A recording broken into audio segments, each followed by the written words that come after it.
Peter, let's Yeah. first talk about the inception of the project, how it first came together. Yeah, absolutely. It started off with Bob Peterson, the original director on this thing, and he kind of pitched the idea of a boy and dog story with a dinosaur and a human boy. And then he asked me to come develop that project, and we started developing it and came up with these new ideas. But then the story got very complicated, and like a lot of Pixar movies, we got stuck, and then they asked me to kind of take over. And then taking over the project, the first thing I wanted to do was honor Bob's original pitch of just keeping it about these two. And so simplified it to this very simple story so that we could allow the characters and the world to breathe. But it was really from working with Bob early on that we started developing these guys. So once they ran out of ideas, they basically threw you on the project?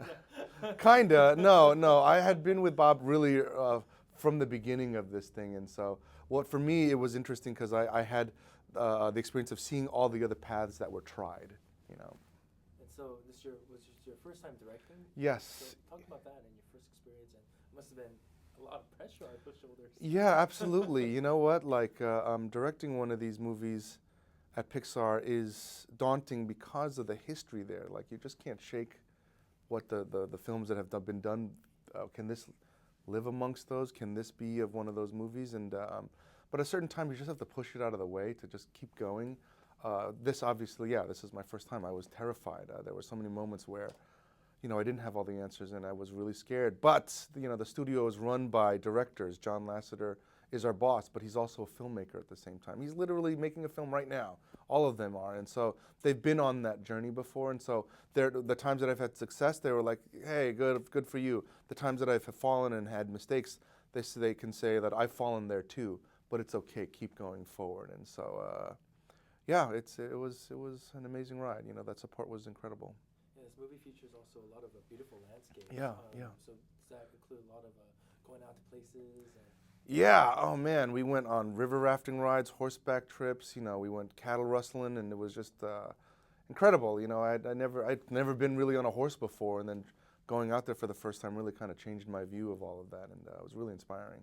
And also, since, you know, this is alternate timeline, Yeah, where, yeah. you know, there was never any huge world disaster. Yeah, yeah. Is the world kind of different, or, you know, like?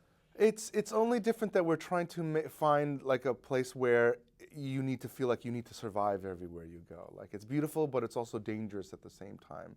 And without that crazy asteroid hit there, we really just kind of focused on a place that kind of represented what we had researched in nature.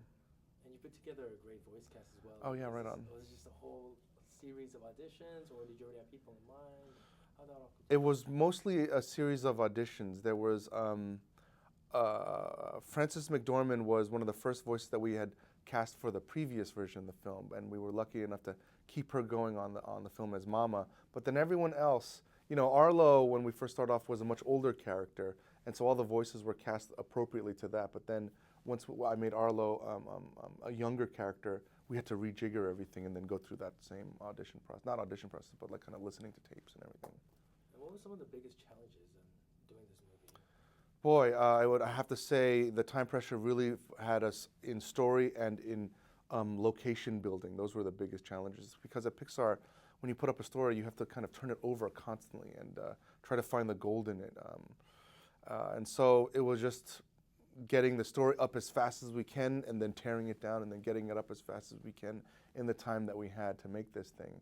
And then on top of that, trying to, you know, this is one of the biggest Pixar movies where we really wanted vistas that would go out forever, and that's not easy to do, because like you have to render every dang, you know, particle in the frame, and when you go 500 miles out there are millions of trees that you know, encompass that space, and so you have to render all that, and so we found a lot of ways to try to get that to work. You know, when I watched this movie, I found it actually kind of surprisingly a little bit dark. There was Yeah, kind of yeah. heavy subject matter. Yeah. How do you go about dealing with that kind of subject matter Yeah. while making it for a wide audience? Yeah, you know what? You have to find that balance and kind of check your gut on it. You know, like because this is a story about a young dinosaur trying to get through his fear, we were trying to make that feeling real. You know, like that once he got through these scary things, that you could see when he faces something like he does at the end of the movie, that he has now become stronger and braver because of his experiences. But you know, like trying to find ways where we don't show everything, trying to find ways so that it doesn't become too graphic, but also play the line where we kind of need a little bit of it for the story to work because it's based so much in fear. But yeah, you know, it was a tough challenge for sure to find that balance. And you know, talking about these like heavy subject matter, and Yeah. also, do you think it's easier doing these dealing with human emotions Yeah. with animals and Yeah. non-human characters? That's an interesting question. I don't know if it's easier, but it helps us clarify things, which is interesting. Because when I started off with this thing, it was just fun. Like, boy, wouldn't it be funny if this dinosaur was X or this little human boy was an animal? But then as we dug deeper into it, boy, they started really telling us things about ourselves that was fascinating just for us in making something like this. And so, to your question, I don't know if it's easier, but it's definitely worth it. You know.